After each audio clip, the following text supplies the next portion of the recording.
they've taken their gangs, they've taken their criminals off the street, they've taken their people out of mental institutions, which cost them a fortune, and they've taken them and dropped them into the United States of America.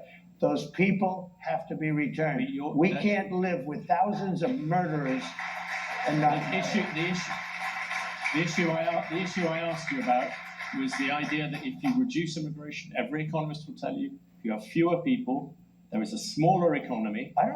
I like immigration, but they've got to come in legally. Okay. Well, let's finish on. No, I'm sure. Look, I don't want to have people that have killed 9 people and they're a sadistic, crazy nut job. We have to have people that can love our country, that can that will obey the laws, everything else. You have hundreds of thousands of criminals being dropped in, and Venezuela is one country. Look at what they have done, though, in Aurora. They've taken over apartment complexes. They've gone into the real estate business. See, they're like us, except they've done it with MK, whatever the hell they're called, right? I mean, they have that are so sophisticated on military. They've taken parts of cities. Colorado. You have a place called Aurora. Take a look at what's happened to Springfield, Ohio, where they dropped 30,000 people into a community of 50,000 people, and it's total bedlam. The hospitals can't be used anymore by the schools can't be used by the children that were there because other people that don't even speak the language. The issue I asked you about, many companies here have a shortage of labor. Yeah, that's good. We'll take care of that. We're going to get people in here rapidly, and they're going to be people that want to be in here, and they're going to be people that can love our country and won't kill people because they don't like the way they look. These are killers, by the way. Some of these killers are among the most evil killers. They will look at you down, the beautiful woman there, they'll look at you and they will kill you. These are seriously sick people. And no, I don't want them in our country. And they are in our country right now. And they're in there because Kamala Harris, who's our border czar, is an incompetent person. For the record, as you know, the crime rate is lower. Can I finish with 2 questions? The first, you just said it, you don't do old. You own and run businesses. Yeah. Would you appoint a CEO who was 78? You didn't give you a medical. Yeah, it would. Depends on. I've met people like Biden, who's in bad shape. I wouldn't appoint him. He's 81 or 82. He's 4 years older.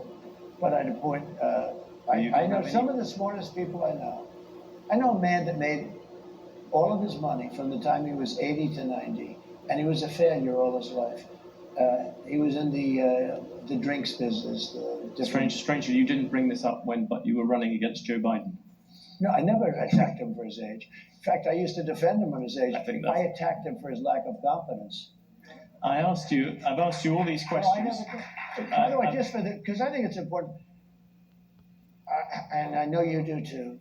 I know so many people in their 80s that are among. Bernie Marcus is 95, the founder of Home Depot. You have that conversation with him. He's just as sharp as he mentally. He's just as sharp as he ever was. He's 95. I can tell you that in their 90s, I don't want to get into the 90s stuff, but you know what?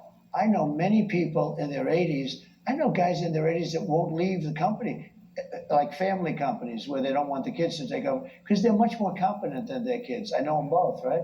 So no, I would have no problem. And you do have another factor. We've had on the Supreme Court. You just said you don't do some of our great world leaders are in the 80s, and if you look throughout history, some of our greatest world leaders were in their 80s. No, that would bother me. But I took 2 cognitive tests, and I aced them both.